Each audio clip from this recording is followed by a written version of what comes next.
Şeytanın değerli qardaşlar insana, xüsusən möminə olan müdaxilələrindən biri onu daim kədərli halda saxlamasıdır, hüzünləndirməsidir.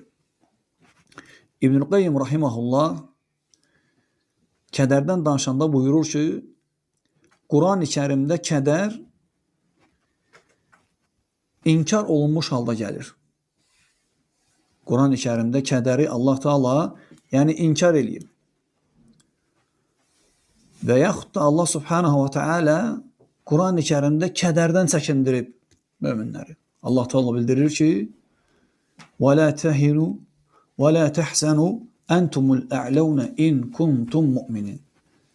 Kədərlənməyin.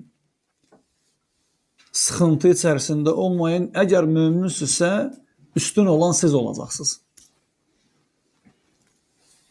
İbn-i Qayyim buyurur ki, Allah Teala başqa ayədə ki, فَلَا خَوْفٌ عَلَيْهِمْ وَلَا هُمْ يَحْسَنُونَ. Onlara heç bir qorxu yoxdur və onlar kədərlənməyəcəklər. Kimlərdir bunlar?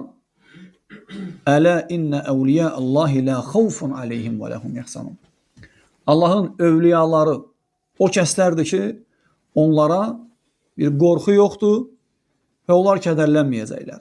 İbn-i Qayyim bu kimi ayələri gətirir ki, kədər Quranda inkar olunub və yaxud da Allah Subhanahu taala ondan çəkindirib.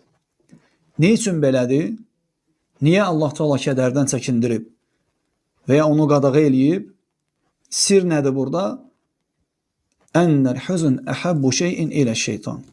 Çünki hüzün mömini kədərləndirmək, hüzünləndirmək şeytana ən sevimli məsələlərdəndir. Ən yuhsinel abdel mu'min. Şeytan sevir ki, mömin qulu kədərləndirsin. Onu sıxıntı içində saxlasın. Niyə görə? Liyaqta'ahu an seyrihi. Getdiyi yoldan onu ayırsın deyə. Və yuqifahu an sulukihi. Tutduğu doğru yol ki var. Hansı yoldur dəyərli qardaşlar doğru yol? Sırat-ı müstaqim. Allah'a gedən yol. Tövhid, sünnə, Allah'ın yolunda sabit qalmaq. Bu yol ki var. Buradan yayındırmaq üçün daim insanı kədər içərisində saxlayır. Muhammed sallallahu aleyhi və səlləm Allah'a sığınardı. Neydən? Elə hüzündən, kədərdən.